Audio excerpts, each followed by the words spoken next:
The Cadillac XT6 key fob battery replacement is a simple DIY task. First, gather your materials: a new CR2032 battery, a small flathead screwdriver or plastic pry tool, and optional gloves. Locate the seam on the fob. Gently pry it open with the screwdriver. Some fobs may have a small screw on the back that needs to be removed first. Once open, carefully remove the old CR2032 battery, noting its orientation, positive side up. You can use the pry tool or your fingernail to pop it out. Remember to work in a static-free environment to prevent damage to the circuit board.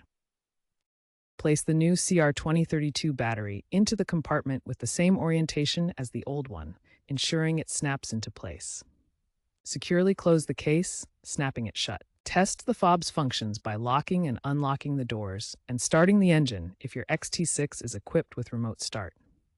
If the fob still doesn't work, you may need to reprogram it via the vehicle's infotainment system. Refer to your owner's manual for instructions.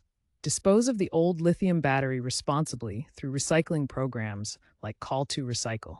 If you're not comfortable doing it yourself, a Cadillac dealership can replace the battery for a small fee.